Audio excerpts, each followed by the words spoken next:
जब हम अपना सिर नो में हिलाते हैं तो इस समय कौन सा ज्वाइंट इन्वॉल्व होता है? हमारी बॉडी में मसल कॉन्ट्रैक्शन कैसे होता है? इन सभी सवालों के जवाब हमें मिलेंगे इस चैप्टर में, जिसका नाम है लोकोमोशन एंड मूवमेंट। तो यहां पर हम लोग सबसे पहले बात करते हैं कि जो मूवमेंट है ये एक सिग्निफिकेंट फीचर है जो कि सभी लिविंग में पाया जाता है, चाहे आप एनिमल और प्लांट दोनों की बात करें। सभी में अलग अलग तरह के मूवमेंट होते हैं। अब जैसे करें streaming of protoplasm in unicellular organism, जैसे कि अमीबा। अमीबा में स्ट्रीमिंग ऑफ प्रोटोप्लाज्म के द्वारा ही स्यूडोपोडिया का फॉर्मेशन होता है, और स्यूडोपोडिया के द्वारा अमीबा मूवमेंट या लोकोमोशन कर सकता है। तो अमीबा में जो स्ट्रीमिंग ऑफ प्रोटोप्लाज्म है, it is a simple form of movement. इसके अलावा मूवमेंट ऑफ सिलिया कहां पर? पैरमीशियम में, फ्लैजिला यूग्लिना क्लेमाइडोमोनास में एंड टेंटिकल हाइड्रा में are shown by many organism. Human being can move limbs, हाथ पैर, जॉ, जबड़ा, आईलिड, पलकें, टंग, ये सब हम मूव कर सकते हैं। अब करें कुछ ऐसे मूवमेंट होते हैं जिनकी वजह से ऑर्गेनिज्म का लोकेशन या प्लेस बदल जाता है, और ऐसे वॉलंटरी मूवमेंट जिनसे लोकेशन बदल जाती है, ऐसे मूवमेंट को हम लोग कहते हैं लोकोमोशन। यानी हम ये कह सकते हैं कि सभी लोकोमोशन मूवमेंट हैं, सभी लोकोमोशन मूवमेंट है, बट सभी मूवमेंट लोकोमोशन नहीं है। बहुत इंपॉर्टेंट पॉइंट है। All locomotions are movement but all movement are not locomotion. जैसे अगर मैं चल रहा हूं तो चलने का मतलब मैं मूवमेंट भी कर रहा हूं, लोकोमोशन भी कर रहा हूं। लेकिन अगर मैं नो कर रहा हूं मतलब ये मूवमेंट तो है लेकिन लोकोमोशन नहीं है, क्योंकि इस मूवमेंट से मेरी लोकेशन चेंज नहीं हो रही है। मैं टाटा कर रहा हूं मतलब ये मूवमेंट तो है लेकिन ये लोकोमोशन नहीं, क्योंकि इससे मेरी लोकेशन चेंज नहीं हो रही। लेकिन अगर मैं चल रहा हूं तो मेरे पैर में मूवमेंट भी हो रहा है और लोकेशन बदल रही है, मतलब ये लोकोमोशन भी है। तो लोकोमोशन में locomotory movement, walking, running, climbing, flying, swimming, these are some form of locomotory movements. अब करें लोकोमोटरी मूवमेंट जो होते हैं वो बाकी काम करने वाले स्ट्रक्चर से अलग हो ऐसा जरूरी नहीं है। Locomotory structures need not be different from those affecting other types of movement. मतलब दूसरा काम करने वाले, जैसे हमारे हाथ हैं तो ये हाथ अप, अपने पैर हम लोग पोस्चर बदलने में चेंज करते हैं, बैठने में, उठने में, लेकिन ये लोकोमोशन में भी रोल प्ले कर रहे हैं। जैसे करें कि पैरामीशियम में जो सीलिया होते हैं ये मूवमेंट ऑफ फूड थ्रू साइटोफेरिंग्स, साइटोफेरिंग्स से फूड को बॉडी के अंदर आने में भी हेल्प करते हैं और इससे लोकोमोशन भी करता है। स्विमिंग। हाइड्रा के केस में जो टेंटिकल्स होते हैं ये प्रे को कैप्चर करने में हेल्प करते हैं और साथ ही साथ लोकोमोशन में भी यूज होते हैं। ह्यूमन अपने लिम्स को, हाथ पैर को यूज करता है changing in body posture, body की मुद्राओं को बदलने के लिए, और साथ ही लोकोमोशन में भी हाथ पैर का यूज करते हैं। और इससे ये पता चलता है कि मूवमेंट और लोकोमोशन को हम अलग अलग स्टडी नहीं कर सकते हैं, और इसलिए इनको हम लिंक करते हैं कि all locomotion are movement but all movement are not locomotion.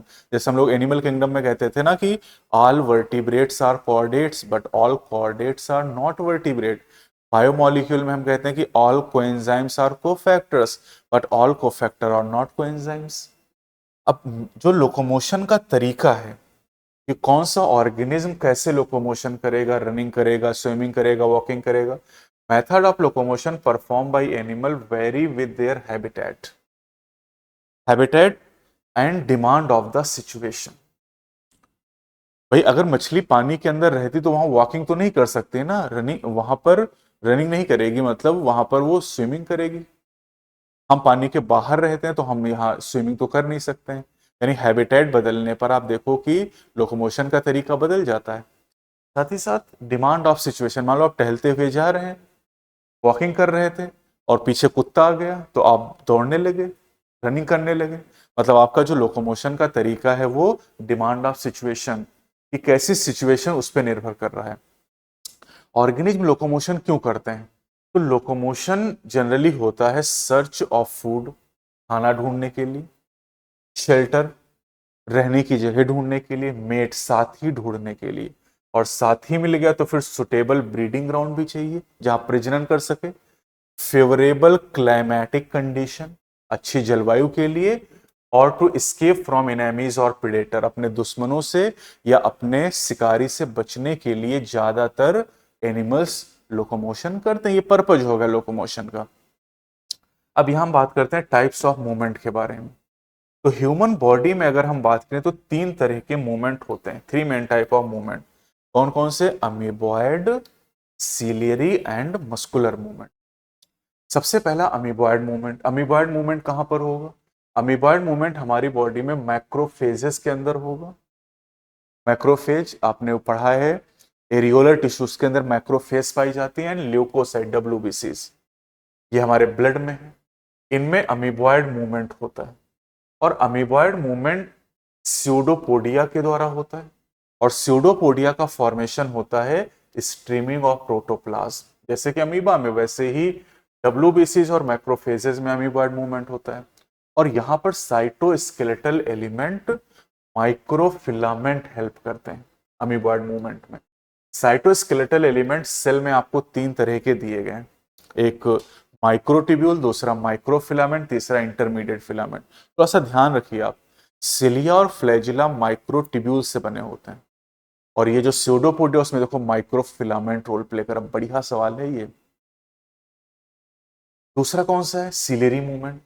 Ciliary movement की अगर हम लोग बात करते हैं तो ये उन जगहों पर होगा बॉडी में हमारी जहां पर सिलिएटेड एपिथेलियम, तो occur in most of our internal tubular organ which are lined by ciliated epithelium. और यहां सिलिएटेड एपिथेलियम कहां मिलेगा? ट्रेकिया में, ब्रोंकियोल में, फैलोपियन ट्यूब में। यहां पर कुछ नाम दिए गए हैं।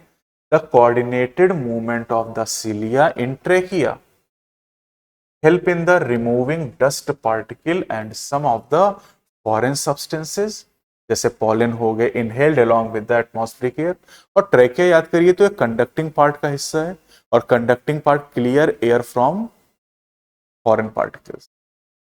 तो वो पॉइंट यहां भी आपको दिखाई दे रहा है। ठीक है, पैसेज ऑफ ओवा through the female reproductive tract, fallopian tube की बात करें तो फैलोपियन ट्यूब में भी सिलेटेड एपिथेलियम है, और वहां पर जो ओवम का पैसेज होता है, एक का पैसेज है, वो भी सिलेरी मूवमेंट के द्वारा ही होता है। तीसरा है मस्कुलर मूवमेंट, और जो मस्कुलर मूवमेंट होता है उसके द्वारा लिम्स, जॉ, टंग ये सब मूव करते हैं, है ना, इसके द्वारा मस्कुलर मूवमेंट हो रहा है। अब करें कि जो लोकोमोशन है, मतलब रनिंग करना, वॉकिंग करना, स्विमिंग करना, क्लाइंबिंग करना, फ्लाइंग करना, इसके लिए कोऑर्डिनेशन चाहिए। ठीक है, मस्कुलर सिस्टम का, स्केलेटल सिस्टम का, और न्यूरल सिस्टम का। ये भी एक सीधा सवाल बन सकता है यहां पर। अब इस चैप्टर में हम लोग टाइप ऑफ मसल के बारे में, उनके कॉन्ट्रैक्शन के बारे में बात करेंगे। तो मसल, मसल वैसे स्ट्रक्चरल ऑर्गेनाइजेशन इन एनिमल में आपको बताया गया है इसके बारे में। तो सबसे पहले यहां पर हम लोग ये देख लेते हैं कि जो सिलिया और फ्लैजिला है ये आउटग्रोथ होती हैं सेल मेम्ब्रेन की। These are the outgrowth of the cell membrane. और इन सिलिया और फ्लैजिला के बारे में chapter 8 cell the unit of life में हम पढ़ भी चुके हैं। अब यहां पर एक और मूवमेंट दिया गया जो ह्यूमन में नहीं लेकिन कुछ जीवों में पाया जाता है। This is the flagellar movement. Flagellar movement कुछ जीवों में प्रेजेंट होता है। तो फ्लैजिलर मूवमेंट कहां हेल्प करता है? Help in the swimming of spermatozoa. कहां पर? ब्रायोफाइट में, टेरिडोफाइट में आपने पढ़ा है। ब्रायोफाइट में बाइफ्लैजिलेटेड एंथ्रोजॉइट स्पर्मेटोजोआ होते हैं। Maintenance of water current in the canal system of the sponges. ठीक है, और ये जो मसल होता है, अच्छा इसके अलावा यूग्लिना की अगर हम बात करें तो यूग्लिना में भी फ्लैजिलर मूवमेंट होता है, दो फ्लैजिला पाए जाते हैं, और यूग्लिना एक प्रोटिस्ट है।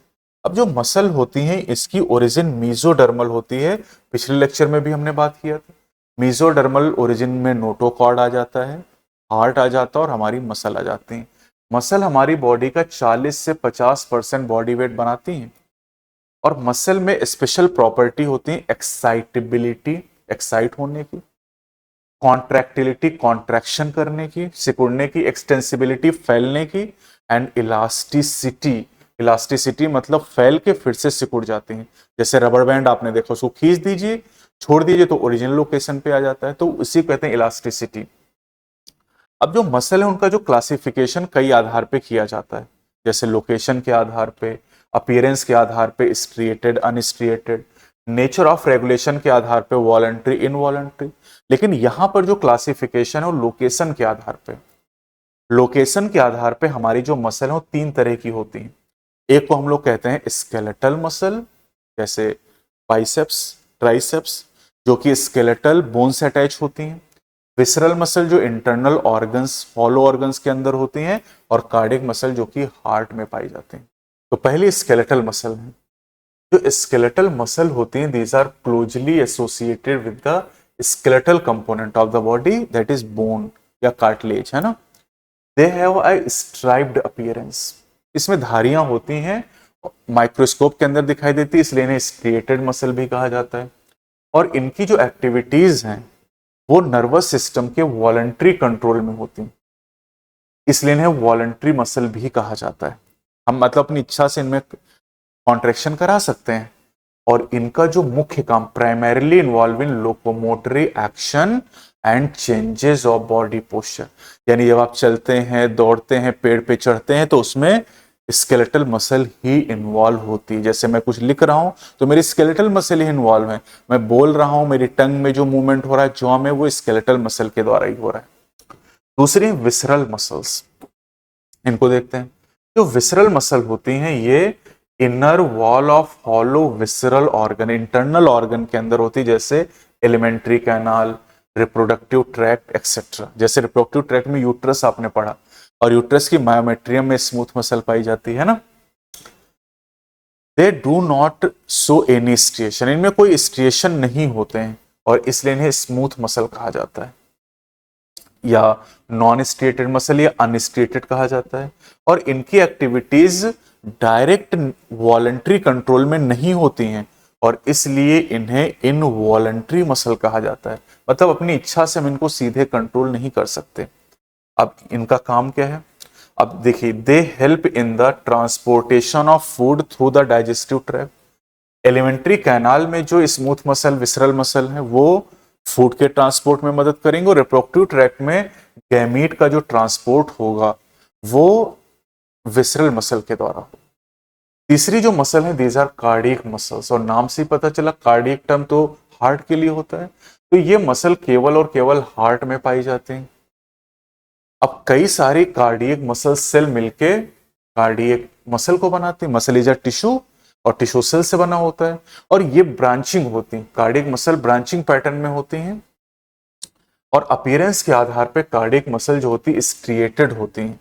और अगर हम नर्वस सिस्टम के कंट्रोल के आधार पे बात करें तो ये इनवॉलंटरी है, नर्वस सिस्टम इनको डायरेक्टली कंट्रोल नहीं कर सकता है। और हमारा हार्ट तो आप जानते हैं मायोजेनिक होता है, इंट्रिंसिकली रेगुलेटेड होता, ऑटो रेगुलेटेड होता है।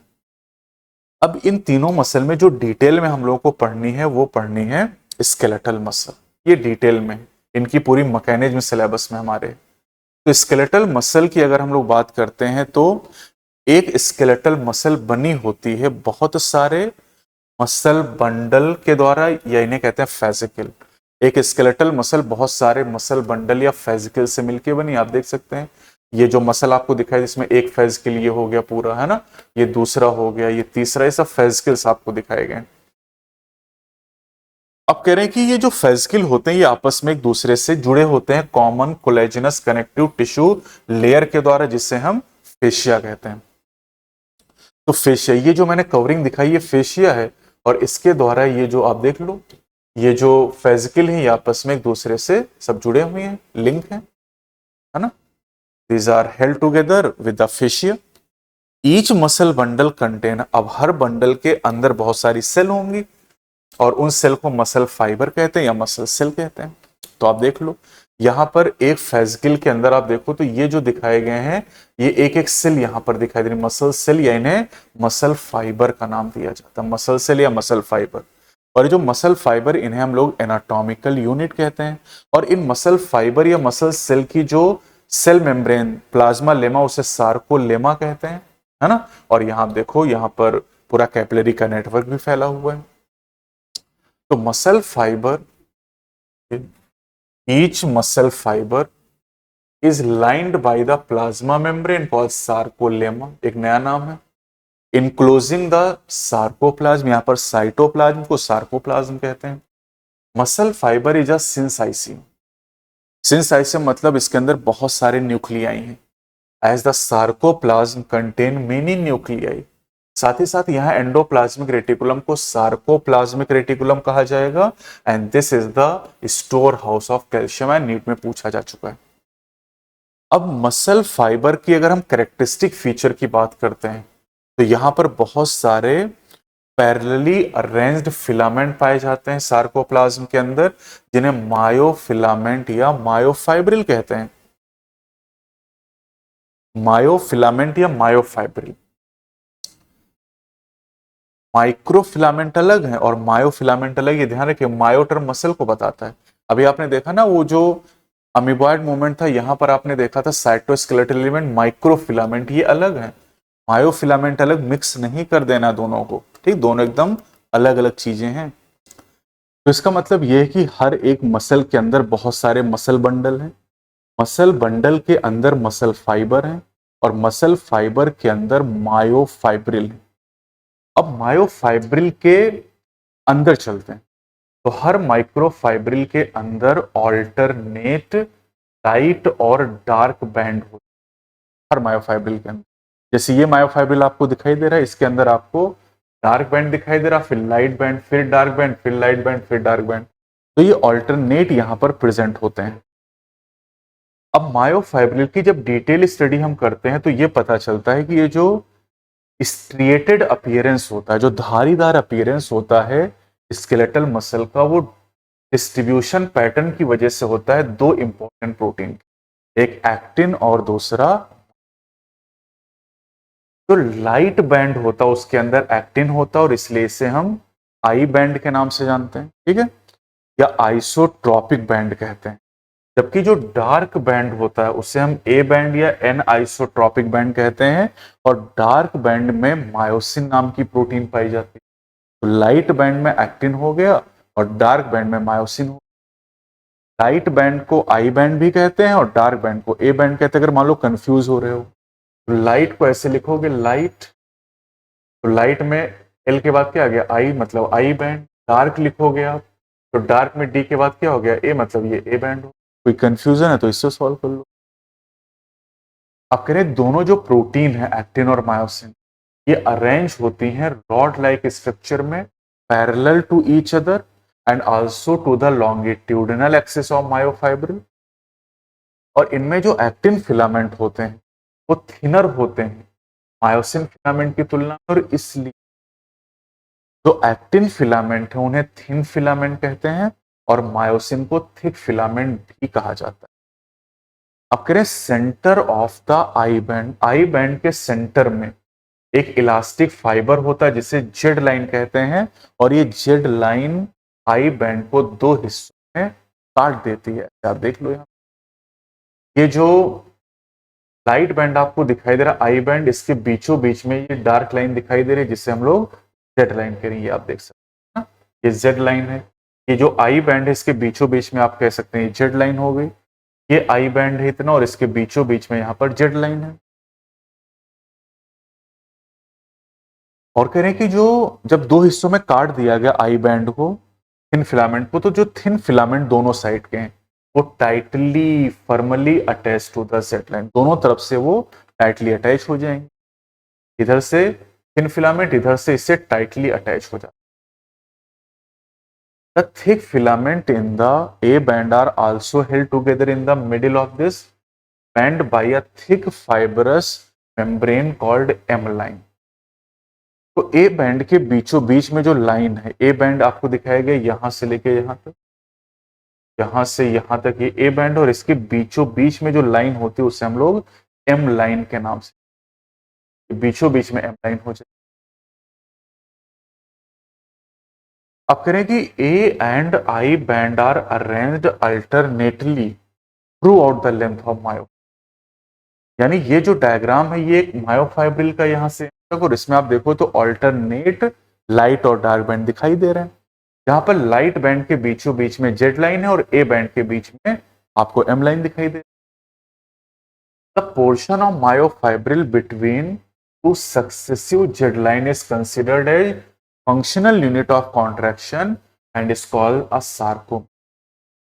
दो लगातार जेड लाइन के बीच की जो डिस्टेंस है, एक ये जेड लाइन है, दूसरी ये जेड लाइन है, इसके बीच की जो डिस्टेंस है इसे हम सार्कोमियर कहते हैं। इस सार्कोमियर में अगर आप देखो तो एक पूरा ए बैंड आ रहा है और दो हाफ आई बैंड आ रहे हैं। इस समरी में एनसीईआरटी ने लिखा।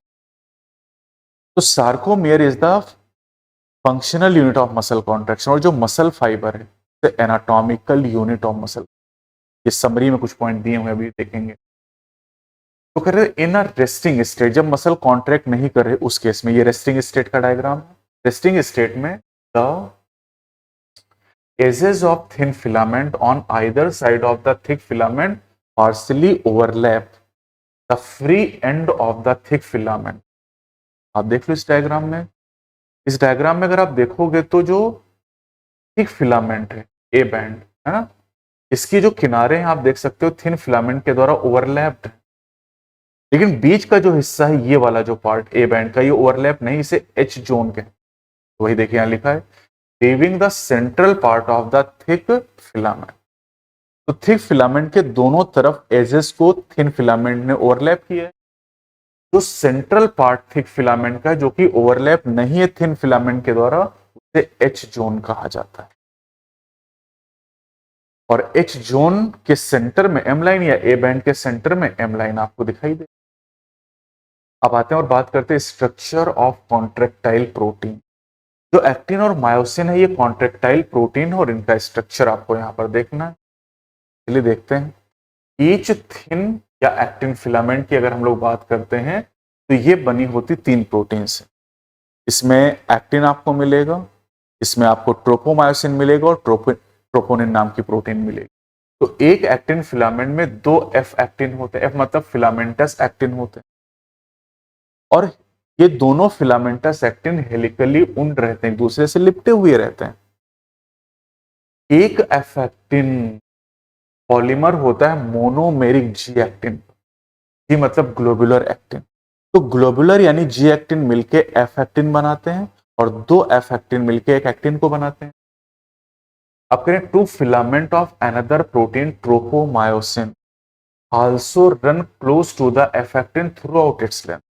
आप देख सकते हो यहां पर ये जो दो रस्सी की तरह आपको दिखाई दे रहे हैं, ये ट्रोपोमायोसिन के दो फिलामेंट जो लिपटे हुए हैं, और ये जो गोल गोल से दिखाई दे रहा है हर गोला जी एक्टिन है ग्लोबुलर, और ये जो पूरा आपको दिखाई दे रहा है ये एफ एक्टिन को रिप्रेजेंट कर रहा है। तो दो एफ एक्टिन आपको दिखाई दे रहे हैं और दो आपको ट्रोपोमायोसिन।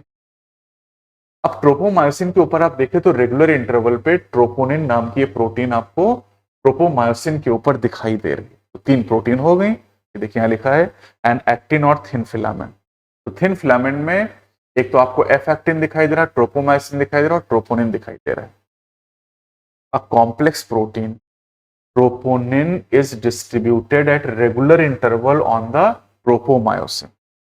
अब करें इन अ रेस्टिंग स्टेट, रेस्टिंग मतलब जब मसल कॉन्ट्रैक्ट नहीं कर रही है, in resting state a subunit of troponin. Troponin की यहां पर तीन सब यूनिट आपको दिखाई दे रही हैं, और तीन में से करें जो एक सब यूनिट है, a subunit of troponin mask the active binding site for myosin on the actin. Actin के ऊपर मायोसिन बाइंडिंग साइट को मास्क करके छिपा के रखा जाता है। और अभी आप देखोगे कैल्शियम आयन आएगा और अनमास्किंग कराएगा, तो मसल कॉन्ट्रेक्शन में भी डिस्कस। दूसरा, each myosin thick filament is also polymerise protein. भाई एक्टिन भी पॉलीमेराइज प्रोटीन है और मायोसिन भी पॉलीमेराइज प्रोटीन है। अब इसकी जो मोनोमर होते हैं मायोसिन को, उन्हें मीरोमायोसिन कहते हैं। Each many monomeric protein called meromyosin form one thick filament। तो एक थिक फिलामेंट के अंदर कई सारे मीरोमायोसिन होते हैं, और एक मीरोमायोसिन के दो कंपोनेंट, दो पार्ट होते हैं, a globular head with a short arm and a tail. अब जो ग्लोबुलर हेड और शॉर्ट आर्म है उसे हम लोग हैवी मीरोमायोसिन एचएमएम कहते हैं, है ना, और जो टेल वाला पार्ट है उसे लाइट मीरोमायोसिन एलएमएम कहा जाता है, जैसे यहां दिखाई। ये हेड आपको दिखाई दे रहा है ना, ये यहां पर आर्म आपको दिखाई दे रही है, और ये पार्ट आपको टेल दिखाई दे रहा है, तो जो टेल वाला पार्ट है ये कहलाता है लाइट मीरोमायोसिन LMM हो जाए, और ये जो हेड और आर्म है इनको मिला के क्रॉस आर्म या हैवी मीरोमायोसिन HMM का नाम दिया। हेड के ऊपर दो साइट है, ऊपर की तरफ एक्टिन बाइंडिंग साइट है और नीचे की तरफ ATP बाइंडिंग। आप देखो मायोसिन के ऊपर एक्टिन बाइंडिंग साइट और एक्टिन के ऊपर मायोसिन बाइंडिंग साइट है, और मायोसिन बाइंडिंग साइट को मास्क करता है कौन? ट्रोपोनिन की एक सब यूनिट।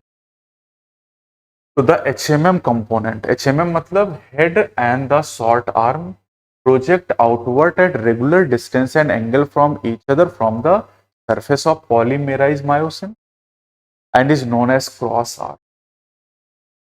तो ये क्रॉस आर्म या HMM हैवी मीरोमायोसिन हो जाएगा।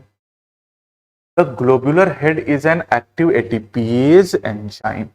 ये जो हेड रीजन है वो एक एटीपीएज एंजाइम, एटीपीएज मतलब एटीपी का ब्रेकडाउन करने वाला, और एटीपी टूटेगा तो एनर्जी रिलीज होगी और मसल कॉन्ट्रैक्शन के लिए एनर्जी चाहिए, and has binding site for ATP and active site for. तो यहाँ पर एक्टिव साइट है, बाइंडिंग साइट एटीपी के लिए भी है और एक्टिन के लिए। और ये जो हेड है ये खुद एक एटीपीएज एंजाइम है, ये head ATPase enzyme, ATPase enzyme. Mitochondria और क्लोरोप्लास्ट जब आप पढ़ते हैं तो वहां पर आप एटीपी सिंथेज की बात करते हैं, क्योंकि वहां पर एटीपी बन रही है, यहां पर एटीपी का ब्रेकडाउन होगा एटीपीएज एंजाइम के द्वारा। अब आते हैं मैकेनिज्म ऑफ मसल कॉन्ट्रैक्शन।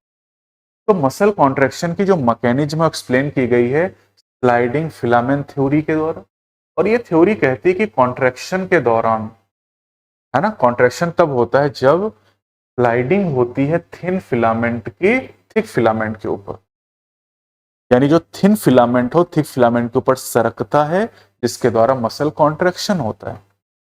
कैसे? मसल कॉन्ट्रैक्शन की शुरुआत होती है एक सिग्नल के द्वारा जो भेजा जाता है सीएनएस सेंट्रल न्यूरल सिस्टम के द्वारा, मोटर न्यूरॉन के द्वारा। सीएनएस जब भी सिग्नल भेजेगा तो मोटर न्यूरॉन के द्वारा, और रिसीव करेगा सेंसरी के द्वारा। क्लियर है बात? अब जो motor neuron along with the muscle fibre कह लो, मसल सेल कह लो, मोटर न्यूरॉन भी एक सेल और मसल फाइबर भी एक सेल, दोनों मिलके एक मोटर यूनिट कहलाता है। एक मोटर न्यूरॉन और एक मसल फाइबर दोनों मिलके मोटर यूनिट कहलाते हैं। और करें तो इनके बीच का junction between a motor neuron and the sarcolemma of muscle fibre या muscle is called the neuromuscular junction, NMJ, या मोटर एंड प्लेट। मतलब मोटर न्यूरॉन अलग चीज है, मोटर यूनिट अलग है और मोटर एंड प्लेट अलग है। तीनों अलग अलग तरह की मोटर हैं, सारी मोटर मिक्स मत कर देना, एकदम अलग अलग, एकदम क्लियर ध्यान रखना जैसे बता रहे हैं। अब कह रहे हैं कि जब न्यूरल सिग्नल पहुंचेगा न्यूरोमस्कुलर जंक्शन तक तो वहां पर रिलीज होगा न्यूरोट्रांसमीटर एसिटाइलकोलिन, खूब पूछा गया नीट में, which generate an action potential. अगले चैप्टर में हम लोग पढ़ेंगे कल, इन द सार्कोलेमा। इससे सार्कोलेमा में एक्शन पोटेंशियल जनरेट होता है, और ये एक्शन पोटेंशियल स्प्रेड होता है through the muscle fibre. Muscle fibre के थ्रू ये स्प्रेड हो जाता है एक्शन पोटेंशियल। एक्शन पोटेंशियल का मतलब होता है नर्व इंपल्स, यानी सूचना कॉन्ट्रैक्शन। तो ये सूचना जो स्प्रेड हो गई मसल फाइबर में, and causes the release of calcium ion into the sarcoplasm. अब sarcoplasmic reticulum sarcoplasmic calcium ion को रिलीज कर देगा जब मसल फाइबर के अंदर सूचना पहुंच जाएगी।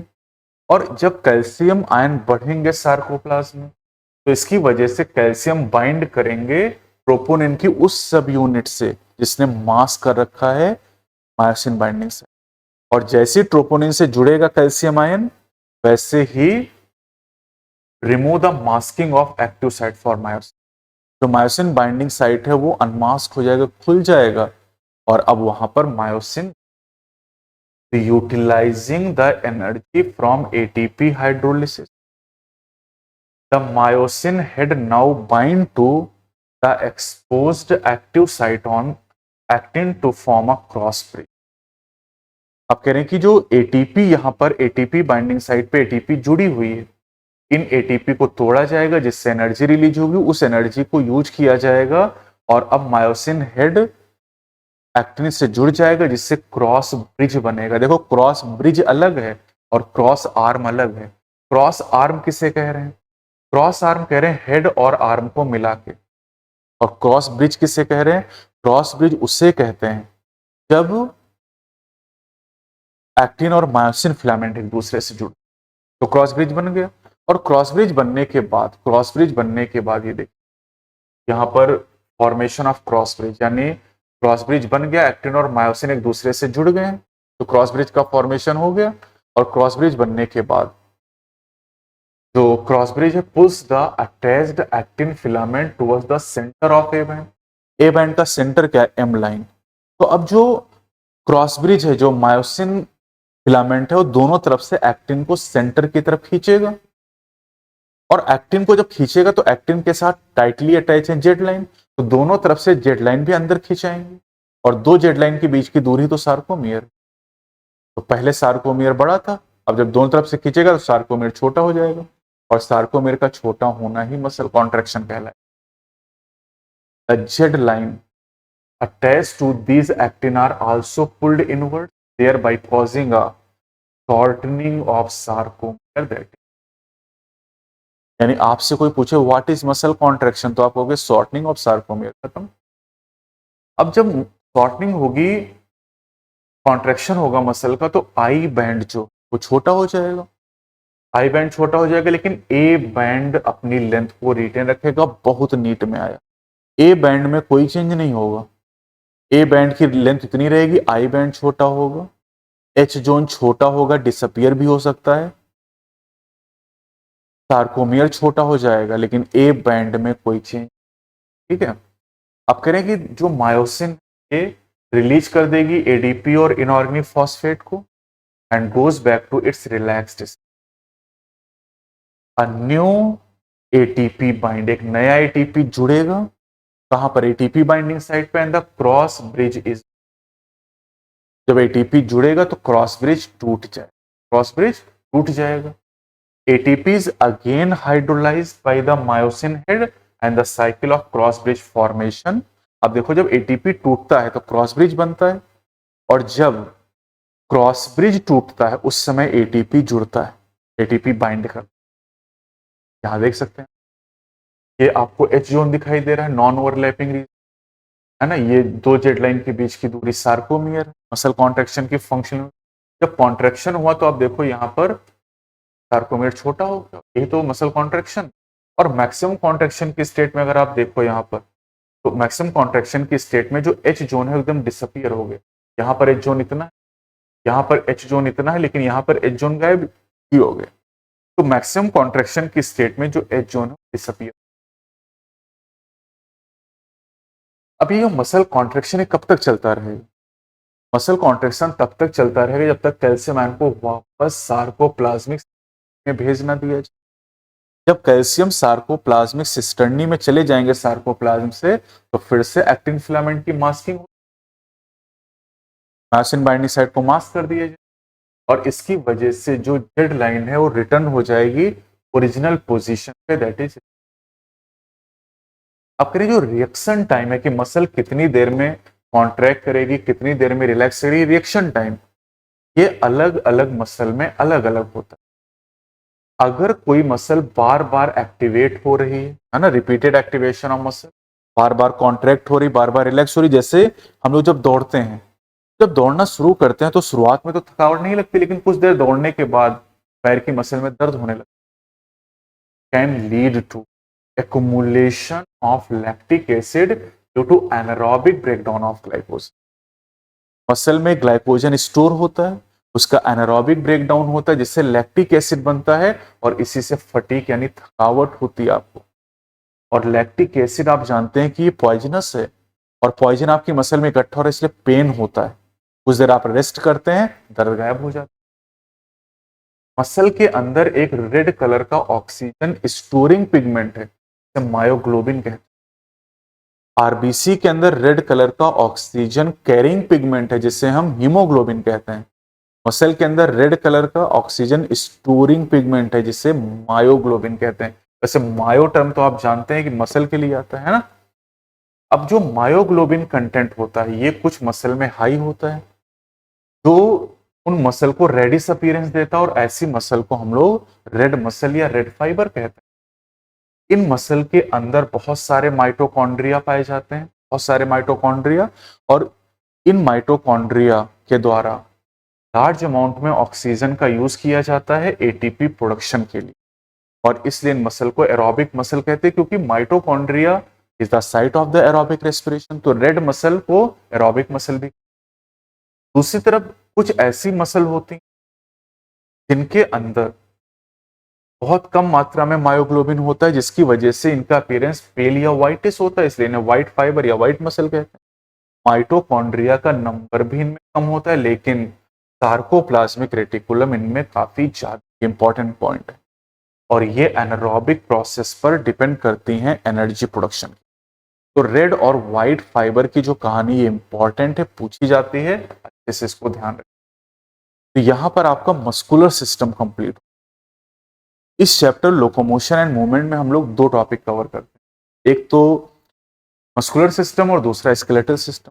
चैप्टर 14 में हमने रेस्पिरेटरी सिस्टम पढ़ा, 15 में सर्कुलेटरी सिस्टम, 16 में एक्सक्रीटरी सिस्टम, 17 चैप्टर में हम लोग पढ़ेंगे दो system, muscular system and skeletal.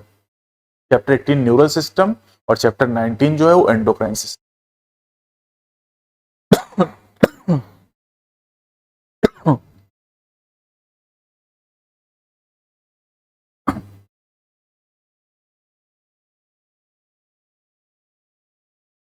तो चलिए अब देखते हैं यहां पर स्केलेटल सिस्टम। हमारा जो स्केलेटल सिस्टम है ये बना है बोन और कुछ कार्टिलेज, 206 बोन है और कुछ कार्टिलेज मिलकर हमारा स्केलेटल सिस्टम बनाते हैं। और स्केलेटल सिस्टम हमारी बॉडी के द्वारा जो मूवमेंट हो रहा है, लोकोमोशन हो रहा है, उसमें इंपॉर्टेंट रोल प्ले करता है। हम ये भी जानते हैं कि बोन, कार्टिलेज, ब्लड ये स्पेशलाइज कनेक्टिव टिश्यू के एग्जाम्पल। जो बोन होती है, बोन में बहुत हार्ड मैट्रिक्स होता है क्योंकि इसमें कैल्शियम शॉर्ट होते हैं, जबकि जो कार्टिलेज है स्लाइटली प्लायबल मैट्रिक्स होता है, लचीला होता है। देखो है ना, लचीला है ये क्योंकि यहाँ कार्टिलेज है, और कार्टिलेज प्लायबल क्यों है, क्योंकि इसमें कॉन्ड्रोइटिन सॉल्ट पाए जाते हैं। ह्यूमन बीइंग में ह्यूमन का जो स्केलेटल सिस्टम है 206 बोन से बना होता है और कुछ कार्टिलेजेस से। और कह रहे हैं कि ये जो स्केलेटल सिस्टम है उसमें हम कार्टिलेज की ज्यादा बात नहीं करेंगे, बोन की बात करेंगे। 206 हड्डी हम गिन लेंगे अभी। तो हमारे स्केलेटल सिस्टम को दो प्रिंसिपल डिवीजन में डिवाइड करते हैं, the axial and the appendicular skeleton. Axial skeleton में 80 बोन है और अपेंडिकुलर में 126। Axial skeleton comprises 80 bones distributed along the main axis of the body. Main axis जो सेंट्रल एक्सिस है, इससे जो बोन सीधे टच करती उन्हें हम एक्सियल में इंक्लूड करते हैं। The skull, vertebral column, sternum and ribs form the axial skeleton. इसके अलावा यहाँ पर ईयरॉजिकल आ जाएंगी, हार्ड बोन भी अब स्कल में इंक्लूड नहीं की जा रही है, ठीक है। The skull is composed of two set of bone. Skull में दो सेट बोन के हैं, एक क्रेनियल और दूसरा फेशियल। एक cranial and facial that of total 22। Cranial bone 8 होती, फेशियल 14 होती, 22 bone. Cranial bone are 8 in number, और ये जो क्रेनियल बोन है ये हार्ड प्रोटेक्टिव कवरिंग बनाती क्रेनियम नाम की और द ब्रेन। तो ब्रेन हमारा हमारे क्रेनियम के अंदर रखा हुआ। फेशियल रीजन की बात करें तो हमारे फेस में 14 स्केलेटल एलिमेंट है जो कि फ्रंट पार्ट बनाते हैं हमारे। A single U shape bone called hide is present at the base of buccal cavity. और नई एनसीईआरटी के हिसाब से अब ये इंक्लूड नहीं है, अब ये इंक्लूड नहीं, स्कल में इंक्लूड नहीं, इस लाइन को एनसीईआरटी ने, ठीक है। तो बक्कल कैविटी के बेस पे ये बोन पाई जाती है। अब मिडिल ईयर में चलते हैं। Each middle ear contain 3 tiny bone, और सीक्वेंस में चलेंगे तो आउटर से मैलियस इनकस। ये एक मिडिल ईयर में, दो मिडिल ईयर में, दो कान है तो हो जाएंगी 6। तो 22 स्कल में हो गई, 6 हो गई ईयरोजिकल में, है ना, एक हो गई हार्ड बोन। तो 22 से 28 और एक बनते, कलेक्टिवली कॉल्ड ईयरोजिकल्स। तो ईयर ऑस्किल, एक ईयर में हो गई, मिडिल ईयर में 3, 2 मिडिल ईयर में 6। The skull region articulate with the superior region of the vertebral column. रीढ़ की सुपीरियर रीजन से with the help of 2 occipital condyle, और 2 ऑसिपिटल कॉन्डाइल, इसलिए ह्यूमन का स्कल डाइकॉन्डाइलिक है। कुछ जानवरों में, मतलब मैमल में नहीं, मैमल में डाइकॉन्डाइलिक स्कल होता है, कुछ जानवरों में एक ही ऑसिपिटल कॉन्डाइल होता है, उन्हें मोनोकॉन्डाइलिक स्कल वाले जानवर कहा जाता है। अब वर्टिब्रल कॉलम पे आते हैं, तो वर्टिब्रल कॉलम जिसे हम रीढ़ कहते हैं, ये वर्टिब्रेट का फीचर, इसमें 26 सीरियली अरेंज्ड बोन होती हैं जिन्हें वर्टिब्री कहा जाता है, और ये डॉर्सली प्लेस्ड होता है, पीठ की तरफ, है ना। अब कह रहे हैं कि ये जो वर्टिब्रल कॉलम ये एक्सटेंड होता है base of and constitute the main framework of trunk. Trunk मतलब धड़, हमारा जो धड़ है, मतलब ये नेक्स के से लेके जहां बेल्ट बांधते हैं वहां तक का हिस्सा धड़, धड़ में 2 चीजें आती है, थोरैक्स और एब्डोमेन, का मुख्य ढांचा बनाता है। हर वर्टिब्रा के अंदर एक सेंट्रल हॉलो पोर्शन होता है जिसे न्यूरल कैनाल कहते हैं, और इस न्यूरल कैनाल से स्पाइनल कॉर्ड पास करता है। पहली 2 वर्टिब्रा के नाम भी याद करने, पहले वर्टिब्रा को हम लोग कहते हैं एटलस और दूसरे को एक्सिस। जो एटलस होता है यही आर्टिकुलेट करता है ऑसिपिटल कॉन्डाइल के, यह ऑसिपिटल कॉन्डाइल के साथ आर्टिकुलेट करता है। The vertebral column is differentiated into 5 region, 5 region होते हैं, cervical, thoracic, lumbar, sacral and पॉफिजी।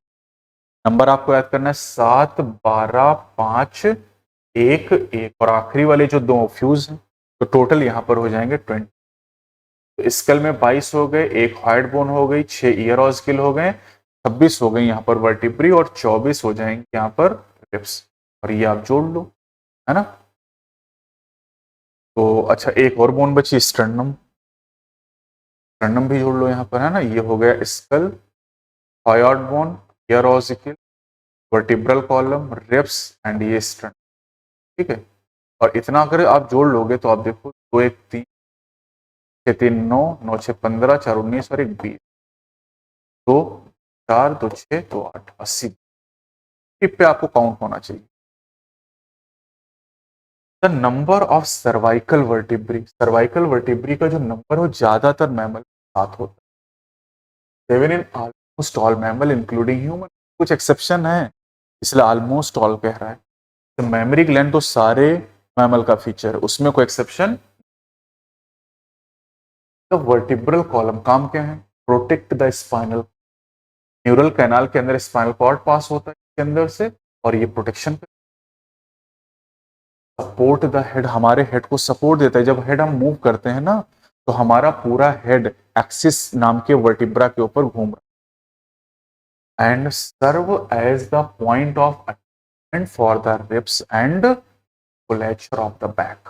Musculature मतलब पीठ की जो मसल है वो भी वर्टिब्रल कॉलम से अटैच होती हैं, और रिब भी वर्टिब्रल कॉलम से अटैच होती है।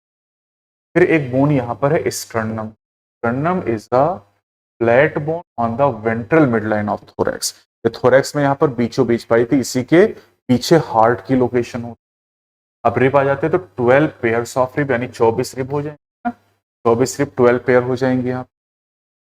अब करें, हर रिब जो होती है वो एक फ्लैट बोन होती है जो कि कनेक्ट होती है dorsally to the vertebral column and ventrally to the sternum. लेकिन यहाँ पर थोड़ा सा एनसीईआरटी ने ऐसा लिखा है कि हर रिब यहाँ लिख दिया स्टर्नम से कनेक्ट होती है, लेकिन ये बात सही नहीं। ये जो ईच रिब है, ईच ट्रू रिब के लिए बात सही स्टर्नम वाली। अब करें कि हर रिब के पास 2 आर्टिकुलेशन सरफेस होती हैं डॉर्सल साइड में, मतलब अगर रिब हम बनाएंगे तो डॉर्सल साइड में इसके 2 हेड होते हैं, 2 जगह जुड़ी होती है, इसलिए रिब को कहते हैं बाइसेफाइड। अब रिब 3 तरह की होती हैं, true, false and floating rib, ये भी आपको याद करना है। तो first 7 pairs of ribs are called true ribs.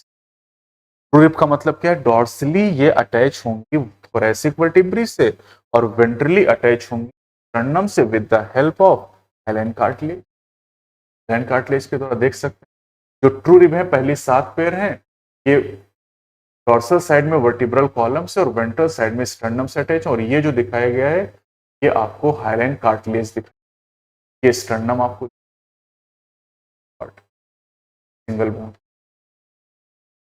अब कह रहे हैं कि जो अगली 3 पेयर है, एर्थ, 9th, 10th पेयर, ये जो रिब है ये डायरेक्टली अटैच नहीं स्टर्नम से, बल्कि 7th रिब से अटैच है with the help of highline. तो 8, 9, 10 को अगर आप देखिए, है ना, एर्थ, 9, 10th, तो एर्थ, 9, 10th जो होंगी ये तो 7 हो गई। एर्थ, 9, 10th जो रिब्स होती हैं वो 7th रिब से अटैच हो जाती हैं हाईलाइन कार्टिलेज के द्वारा, सीधे स्टर्नम से अटैच ही नहीं। तो इन्हें हम लोग कहते हैं फॉल्स रिब। फॉल्स रिब या वर्टिब्रोकॉन्ड्रल रिब का। ट्रू रिब को वर्टिब्रल रिब कहते हैं, रिब को वर्टिब्रल रिब कहते हैं, फॉल्स रिब को वर्टिब्रोकॉन्ड्रल रिब कहते हैं। ये नीट में सवाल पूछे गए, एनसीईआरटी में दिया नहीं गया है, ये वर्टिब्रोकॉन्ड्रल दिया गया है। और आखिरी की जो 2 पेयर है, लास्ट 2 पेयर यानी 11th and 12th pair of ribs are not connected ventrally, ventrally connect नहीं, और इसलिए उन्हें फ्लोटिंग रिब कहते हैं या वर्टिब्रो। जो फ्लोटिंग रिब है वर्टिब्रल रिब कहते हैं, और ट्रू रिब को लोग कहते हैं वर्टिब्रो स्टर्नल रिब, वर्टिब्रो। तो ट्रू का नाम है वर्टिब्रो स्टर्नल, फॉल्स का नाम वर्टिब्रोकॉन्ड्रल, और फ्लोटिंग को वर्टिब्रल रिब है। ये फ्लोटिंग के लिए एक और नाम है जो नीट में पूछा, ये ट्रू के लिए नाम आपको दिया गया vertebro. Thoracic vertebrae, thoracic vertebrae कितनी, 12 ribs, 12 pair and sternum together form the rib. Diagram आपको रिब एंड रिब केज दिखाई दे। तो रिब केज में 12 थोरैसिक वर्टिब्री आ जाएंगी, रिब्स आ जाएंगी और स्टर्नम आ जाएगी, ये मिलकर रिब केज बनाते हैं यहाँ पर। अब करें कि ये तो हो गई कितनी हड्डियां, 80 हो गई, एक्सियल स्केलेटन खत्म हो गया। अब अपेंडिकुलर की बात करते हैं। तो बोन्स ऑफ द लिम्स, 4 लिम है, 2 हाथ 2 पैर हमारे पास, हर लिम के अंदर 30 हड्डियां, तो लिम्स में टोटल हो गए 120 हड्डियां। along with their girdles, girdle bone total 6, 126 हो गए, फॉर्म द अपेंडिकुलर स्केलेटन। और करें each limb is made of 30 bone, her limb में 30 बोन। अब जैसे हैंड या फोर लिम्ब की अगर हम बात करते हैं तो इसमें बोन कौन सी, humerus, radius and ulna. Carpal जिन्हें हम रिस्ट बोन कहते हैं, एक हाथ में 8 होती है। मेटाकार्पल जिन्हें पाम बोन कहते हैं, हथेली में 5 होती हैं। और फेलेंजिस डिजिट ये 14 होती हैं। तो देखो गिनो, ह्यूमरस 1, रेडियस 1, 2, अल्ना 3, कार्पल हो गई 8, 8, 3, 11, 5, 16 और 14 हो गई। इसी तरह अगर हम हाइंड लिम्ब की बात करते हैं तो हाइंड लिम्ब में भी 30 हड्डियां हैं। पहली है फीमर, थाई बोन, और ये सबसे लॉन्गेस्ट बोन बॉडी की। Tibia, fibula, tarsal ankle bone कहते हैं, एड़ी में होती 7 होती हैं। मेटाटार्सल 5 होती हैं, ये हमारे तलवे में होते हैं। और फेलेंजेस यहाँ पर 14 होती हैं। और साथ ही साथ यहाँ पर एक कप शेप की बोन पाई जाती है जिसे पटेला कहते हैं, और ये नी को वेंट्रली कवर करती है, इसे नी कहते हैं। तो अब गिन लो, अगर फीमर 1 हो गई, टिबिया 2, फिबुला 3, टार्सल 7 और 3 10, 10, 5, 15, 14, 29, और 1 हो गई पटेला। मतलब ये सब पूछा तो, और इनके डायग्राम भी आपको दिए गए। यहाँ पर आप सारी बोन देख सकते हैं इस तरीके से। ये हाइंड लिम्ब आपको दिया गया है, तो ये हाइंड लिम्ब या लेग की बोन हो गई। तो अब चलते हैं गर्डल बोन की बात करते हैं। गर्डल बोन 6 है टोटल, और 2 गर्डल हमारे पास, एक पेक्टोरल गर्डल जिसमें 4 बोन है, और पेल्विक गर्डल में 2 बोन। तो pectoral and pelvic girdle bone help in articulation of the upper and lower limb respectively with the axial skeleton. जो पेक्टोरल गर्डल है वो हमारे 4 लिम्स को जोड़ेगा एक्सियल से, और जो पेल्विक गर्डल है ये हमारे हाइंड लिम्ब को, पैरों को जोड़ेगा एक्सियल के साथ। ये इसका काम हो गया। अब हर गर्डल बना होता है 2 हाफ से, 2 आधे पार्ट से, यानी पेक्टोरल गर्डल के 2 हाफ से और पेल्विक गर्डल के 2 हाफ से। Each half of pectoral girdle consist of a clavicle and a. Pectoral girdle में 4 हड्डियां हैं, 2 स्कैपुला 2 क्लेविकल। एक हाफ में 2 हड्डियां हो जाएंगी, एक स्कैपुला 1 क्लेविकल हो जाएगी। स्कैपुला एक लार्ज ट्रायंगुलर फ्लैट बोन जो सिचुएटेड होती है dorsal part of thorax between 2nd and 7th। Kidney को याद करो तो किडनी T12 और L3 के बीच में थी, स्कैपुला की लोकेशन नीट में पूछी जा चुकी है, सेकेंड और सेवेंथ रिब के बीच में, SSS याद करो, scapula second rib seventh rib के बीच में। अब करें dorsal flat triangular body of scapula has a slightly elevated ridge called the spine which project as a flat expanded process called the acromion। और डायग्राम में आप देख भी सकते हैं कि ये जो स्कैपुला है, आप देखें तो ट्रायंगुलर बोन आपको दिखाई दे, और इसमें जो एलिवेटेड रिज होता है उसे स्पाइन कहा जाता है, और स्पाइन आगे प्रोजेक्ट होकर एक्रोमियन प्रोसेस बना, और एक्रोमियन प्रोसेस से क्लेविकल आर्टिकुलेट कर जाता है। क्लेविकल नाम की जो बोन है वो एक्रोमियन से आर्टिकुलेट करती है, ये भी सीधा सवाल पूछा जाता है। अब एक्रोमियन के नीचे एक डिप्रेशन गड्ढा पाया था जिसे ग्लिनोइड कैविटी कहते हैं, और ग्लिनोइड कैविटी में हेड ऑफ ह्यूमरस आर्टिकुलेट करता है जिससे शोल्डर जॉइंट बनता है, जो कि बॉल एंड सॉकेट जॉइंट है। जो ग्लिनोइड कैविटी है ये सॉकेट बनाती है, और जो हेड ऑफ ह्यूमरस है वो बॉल बनाता है। तो बॉल एंड सॉकेट जॉइंट एक शोल्डर जॉइंट इसी का एग्जाम्पल है। अब करें क्लेविकल जो है भाई, पेक्टोरल गर्डल के एक हाथ में क्लेविकल, एक स्कैपुला। क्लेविकल एक लॉन्ग सिलेंडर पतली बोन है जिसमें दो कर्वेचर, दो जगह मुड़ी होती है, और इस बोन को कॉमनली कॉलर बोन या ब्यूटी बोन, ये क्लेविकल है, ये दो जगह मुड़ी होती है। अब आ जाते हैं पेल्विक गर्डल। तो पेल्विक गर्डल जो है इसके भी दो हाफ, और एक पेल्विक गर्डल एक है उसमें दो कॉक्सियल बोन, एक हाफ में एक कॉक्सियल बोन। तो एक कॉक्सियल बोन बनी होती है तीन बोन के फ्यूजन, स्टेनम एंड प्यूबिस, और जहां पर ये तीनों बोन फ्यूज करती वहां पर एक कैविटी बन जाती जिसे स्टबुलम कहते हैं, और इसमें हाई बोन यानी फीमर आर्टिकुलेट करती जिससे हिप जॉइंट बनता है, वो भी एक बॉल एंड सॉकेट जॉइंट है। The two halves of the pelvic girdle meet ventrally to form the pubic, और इस प्यूबिक सिम्फाइसिस में फाइब्रस कार्टिलेज, तीन तरह के कार्टिलेज होते हैं, elastic, fibrous and hyaline cartilage. तो हाइलिन कार्टिलेज आपने देखा जब वो रिब स्टर्नम के साथ अटैच होती वहां पर है, यहां फाइब्रस कार्टिलेज आपको बता। सेकंड लास्ट टॉपिक यहां पर है ज्वाइंट। बहुत सवाल यहां से पूछे जाते हैं। तो ज्वाइंट हमारी बॉडी में हर एक मूवमेंट के लिए जरूरी होते हैं, और लोकोमोटरी मूवमेंट के लिए भी ज्वाइंट चाहिए। अब ज्वाइंट है क्या? Joint are the point of contact between, यानी दो बोन के बीच का जंक्शन ज्वाइंट कहलाएगा, या between bone and cartilage, bone और कार्टिलेज के बीच का जंक्शन भी ज्वाइंट कहलाएगा। तो joint is a junction between bone and bone और बोन एंड कार्टिलेज। अब कह रहे हैं कि जो फोर्स होता है जब हम चलते हैं या बोलते हैं या लिख रहे हैं या हाथ को मूव कर रहे हैं, तो इसके लिए फोर्स चाहिए। तो फोर्स कौन जनरेट करता है? मसल। तो मसल फोर्स जनरेट करती है, और यहां पर जो ज्वाइंट होते हैं, ज्वाइंट एक फलक्रम की तरह काम, फिजिक्स में फलक्रम आप पढ़ते हैं, जैसे दरवाजे को जब मूव करते हैं तो जो कब्जा होता है वो फलक्रम होता है। फलक्रम वो फिक्स्ड पॉइंट होता है जिसका अराउंड मूवमेंट होता है। फैन घूम रहा है तो जो रॉड है वो फलक्रम का काम करती है। तो हमारी बॉडी में ज्वाइंट फलक्रम का काम करते हैं। अब ज्वाइंट का जो क्लासिफिकेशन है वो, ज्वाइंट को तीन क्लास में डिवाइड किया गया है, फाइब्रस, कार्टिलेजिनस एंड साइनोवियल। जो फाइब्रस ज्वाइंट है इसमें कोई भी मूवमेंट नहीं, do not allow any movement, कोई मूवमेंट नहीं होती। इस टाइप का जो ज्वाइंट होता है ये स्कल बोन में या क्रेनियल बोन में आपको मिलेगा, which fuse end to end with the help of dense fibrous connective tissue in the form of suture।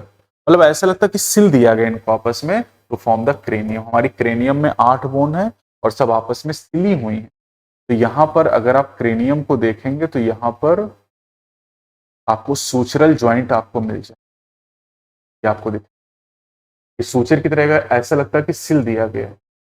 तो यहां पर इन बोन के बीच में कोई मूवमेंट संभव नहीं है, ज्वाइंट तो है लेकिन यहां पर कोई मूवमेंट संभव नहीं। स्कल में केवल एक ही बोन मूव करती है, मैंडिबल, इसके द्वारा ये लोअर जॉ जो है मैंडिबल, इसी की वजह से तो हम बोल पाते हैं, इसी की वजह से हम खाने को चबा पाते हैं।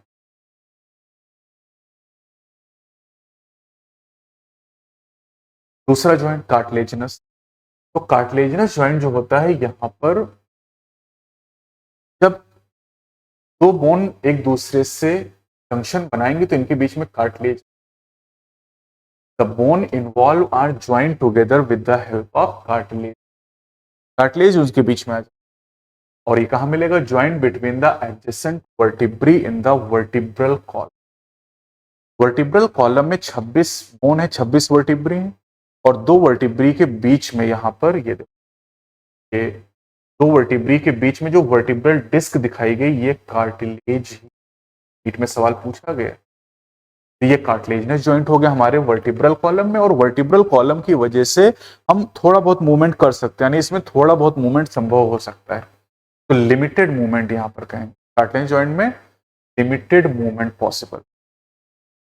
तीसरा है साइनोवियल, जहां पर काफी ज्यादा मूवमेंट। साइनोवियल जॉइंट जो होता है इसमें काफी कंसिडरेबल मूवमेंट, और साइनोवियल जॉइंट में जहां पर दो बोन कांटेक्ट में आती हैं वहां पर एक फ्लूइड होता है जिसे साइनोवियल फ्लूइड कहते हैं, है ना। और उस साइनोवियल फ्लूइड एक कैविटी में भरा है, इसे साइनोवियल कैविटी कहते हैं। अब ये जो जॉइंट होते हैं साइनोवियल, ये लोकोमोशन में मेनली मदद करते हैं और दूसरे टाइप के मूवमेंट।